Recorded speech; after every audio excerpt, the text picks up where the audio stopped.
Welcome back. We are here with Demi. Demi, thank you so much for joining us today. We have been eager to talk to you, and we're so glad that you're joining us on Bachelor Happy Hour.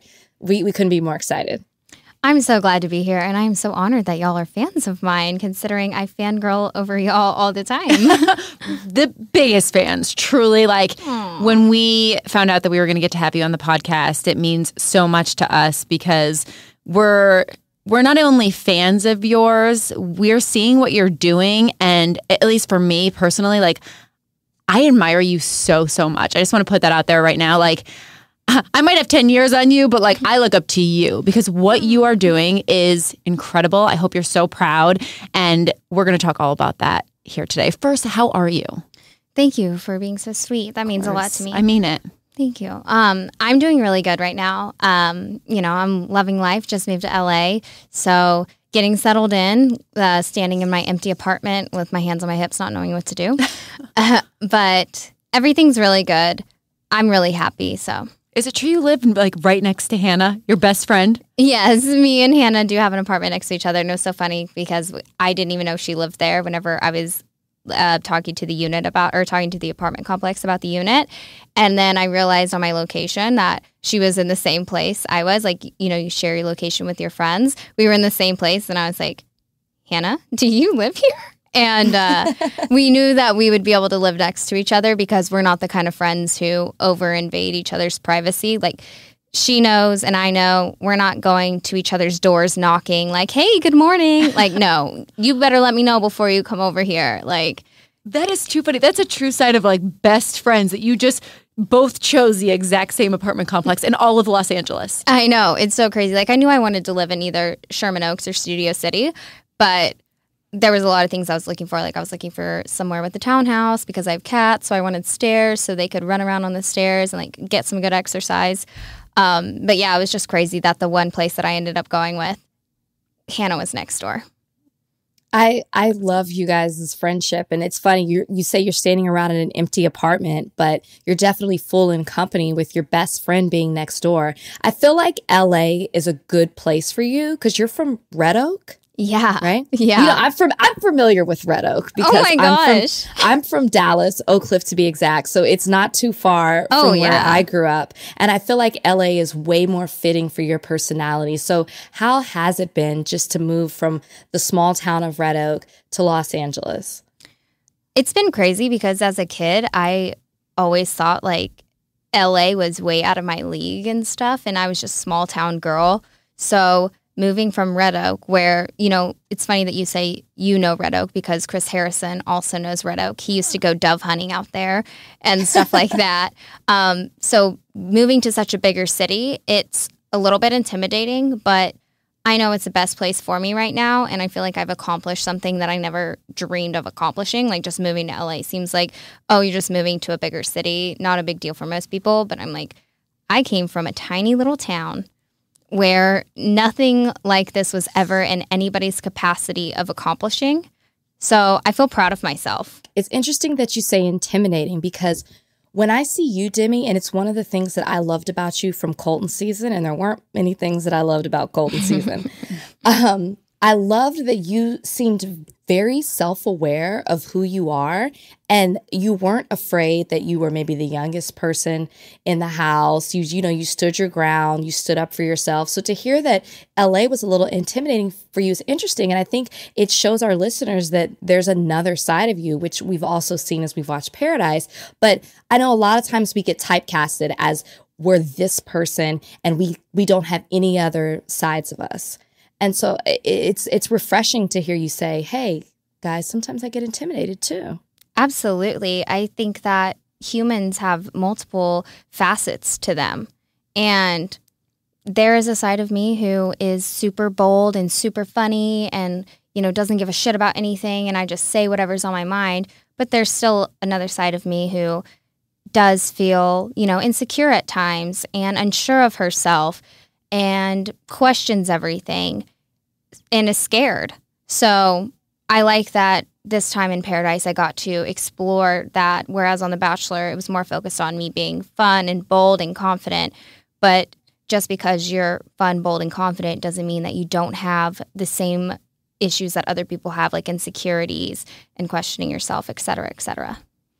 I feel like that is a good segue into talking about Paradise. Demi, I got to tell you, when I watched, I was just so proud of you. I don't know if you intended to impact lives like you are and are going to continue, but I feel like you have really changed the game for Bachelor in Paradise. You will go down in the history of the show as being like a game changer. Did you know that, being open about being fluid on the show, that it was going to have this huge impact? Like, what were you feeling when you knew you were going to open up about your sexuality on the show? Well, I think it's important to acknowledge the bravery that Jamie King had whenever she came out as bisexual on the show. So, I don't... Absolutely. I don't want to claim that I was the first one, because she was, and she walked so I could run. Yes. Thank you for clarifying that. You're absolutely right. And can I just say that Jamie was on the season that I was on with Nick, and I saw that people were commenting about that, and I actually thought about that myself. And I think, Allie, you and I actually talked about that too. Maybe it was off the podcast, but I think the difference is, and I just want to clarify, because Jamie is a friend, and I don't want to make it seem like we aren't honoring what Jamie did and honoring her bravery and coming out in a way that we haven't seen in this whole Bachelor world. But the difference is that, Jamie was on the show pursuing a heterosexual relationship. For the first time, we see that that's not the case. And you're the first person to step out and do that. But I love the way you put it. She had to walk so you could run. Mm-hmm. Exactly. Yes. Like, this is the first time we're seeing physical same-sex relationship. And no, I never expected it. I honestly, at first, like, I was scared. I was a little bit uncomfortable, and I was like, I don't know how much I want to, like, kiss her on camera. Like, whenever she first got there, whenever she first got there, I was like, I don't care, I'm all over her. But, it gets a little bit uncomfortable just because it's, like, something nobody's ever seen before. And in the back of your mind, whenever you haven't been out with this many people before, you're thinking about, are the cameramen thinking this is weird? Are the audio guys weirded out by the fact that, like, it's girl on girl right now? Like, it's just, you kind of question everything, and it made me very, very anxious. But I'm happy that I can at least be somebody who people can relate to that are struggling with the same things of being afraid to come out, because, for me, I came from a very conservative family. All of my family, there's not been a single, like, gay person in any of my family. And so coming out to millions all at once, it was overwhelming and it was scary, but my heart knew that that's what it wanted. So on the show, you talk about opening up to your family, and that they were extremely supportive of you, and they were really great, I think you said. How long ago was that? So I opened up to my family, and I came out to my dad and my stepmom right before the show. I knew that I was going to talk about my previous relationship that I'd had back home before Paradise, and I wanted them to hear it from me first. And I'd been putting it off for so long because I was so scared of their reaction, because I do come from a very conservative family, and there's been no one's ever come out in my family before. So I wanted to make sure that they heard it from me instead of hearing it from, news articles or spoilers and stuff like that. And it was really scary because I didn't know how they would react, but they couldn't have been more supportive. My dad and my stepmom, they are the MVPs. They have made me feel nothing less than I was before I told them. They made me feel even better about it. And whenever I came home from Paradise and I talked to them about everything, open arms embracing me, like, it was incredible. I did not feel anything except for Demi. Like, I felt like myself and fully myself, and I wasn't having to hide that from them anymore. Do you think, Demi, if they had had a different reaction, that you wouldn't have been able to go into Paradise and be as open as you were, with us as the viewers watching?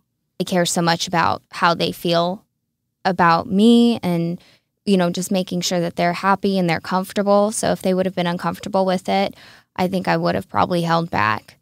I care about them more than anyone else in the world. They've done everything for me, and they've always been there for me. But it proves to me that they are the people that I hold to this standard of amazingness because they reacted in the way that they did. Did they know, and what was their reaction?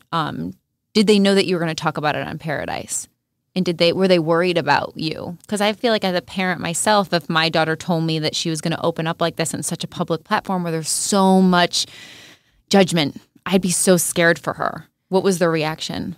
I did not tell them I was going to talk about it on Paradise. I just told them, hey, I was bawling whenever I was telling them, but I was like, I like boys and I like girls. And I haven't told y'all for a long time because I've been scared. And they were so supportive and amazing about it. And my stepmom was like, we kind of figured. Oh. It's so funny because my stepmom, if she looks really good, she gets all dressed up and stuff, I'll be like, oh my gosh, you look so cute. And she'll be like, Demi, I'm taken.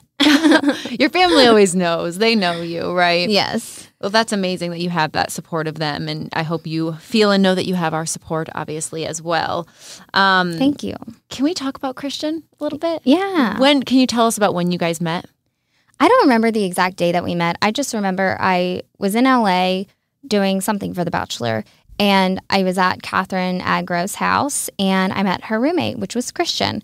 And the first time we met, it was all fun, friendly, of course. And I was like, this girl is so cool. Everyone loves her who meets her. She's incredible. And I was like, yeah, this girl's super cool. I had no idea her sexuality. I didn't know anything about it. I didn't ask. That's not my place. But then the next time I came out there, I was there again, and I remember it was a late night, and everyone was talking about getting in the hot tub, and so we were all getting ready for the hot tub, and everybody else fell asleep except for me and Kristian. And so we were just hanging out in the hot tub, and then we just made out a little bit and stuff like that. But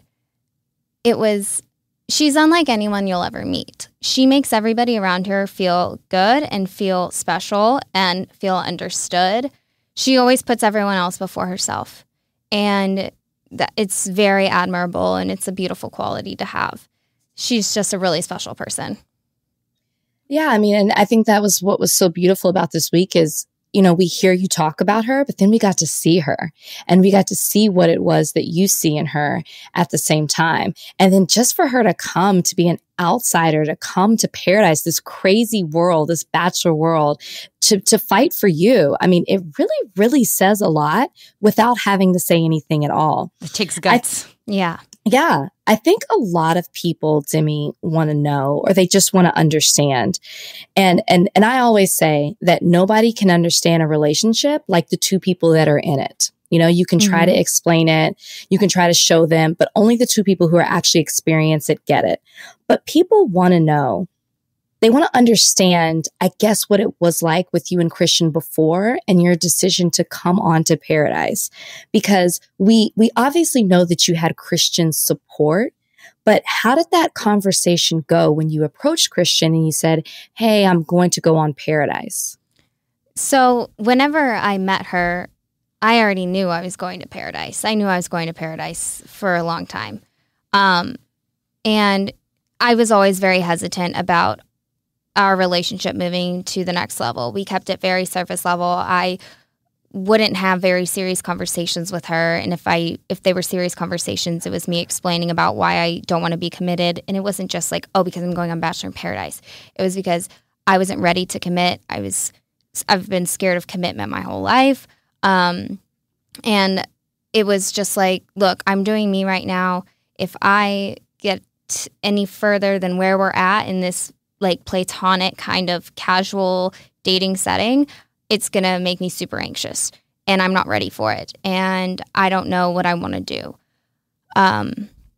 So she just responded by obviously being supportive. And I knew that I didn't want to lose her, but I also was upfront and honest with her about the fact that I could go to Paradise and I could meet somebody else and fall in love with someone else. And I don't know if you want to stick around for that and that risk that you're taking. So whatever you want to do whenever I go there, that's up to you. I don't expect you to just wait around for me. And I'm not saying that I'm going to come back to you after this either. So were the two of you ever exclusive before you came to Paradise? No, we were not exclusive. I think that we spent most of our time together. We weren't really interested in anyone else. But I was always very open and upfront about the fact that I'm going to go to Paradise and I'm going to date other people. And I understand if you're not okay with that. And then if you're not okay with that, that's where we're going to have to end everything.